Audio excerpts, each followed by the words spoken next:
সারা দেশ থেকে ফলাফল আসতে থাকলো।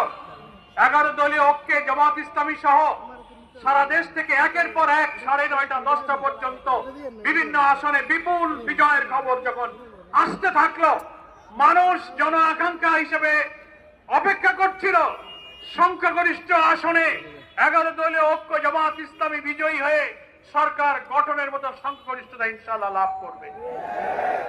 সেখানেই রাত 10টার দিকে 9:30 10টার দিকে নির্বাচনী ফলাফল ঘোষণার সব সম্প্রচার বন্ধ করে দেওয়া হলো।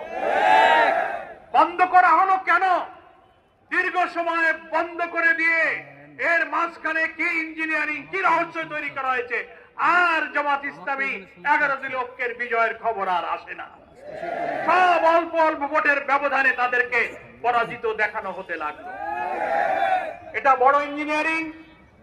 সাংবাদিকরা প্রশ্ন করেছিলেন আমাদের আমিরে জামাত, আজকে জাতীয় সংসদের বিরোধী দলীয় নেতা ডক্টর শফিকুর রহমান এমপির কাছে যে আপনারা যে ইলেকশন ইঞ্জিনিয়ারিং এর কথা বলেন, কারা ইঞ্জিনিয়ারিং করেছিল?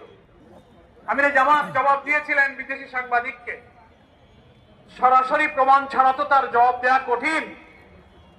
তবে অতীতে দেখা যায় যারা এই অপরাধ করে, যারা কারচুপি ইঞ্জিনিয়ারিং এ জড়িত থাকে, কোনো না কোনো ভাবে ওই যে আমি কলা খাইনি একটা গল্প আছে না, তাদের মুখ থেকেই একসময় বেরিয়ে যাবে। এই যে আমিরে জামাত কিছুদিন আগে বলেছেন, শুনেছেন আপনারা?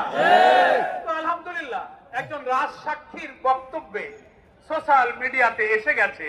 জামাত ইসলামীকে শুধু দায়ী করলে হবে না, সব জনগণ আপনার বক্তব্যে রিজওয়ানা হাসান সম্মানের সাথে আপনাকে বলতে চাই, আপনি সাবেক অন্তর্বর্তীকালীন সরকারের উপদেষ্টা ছিলেন, আপনি আপনার বক্তব্যের অডিওটা ভিডিওটা আপনি বারবার দেখুন। আপনি কি বলেছেন, আপনি তার প্রতিবাদ এবং চারিদিকে যখন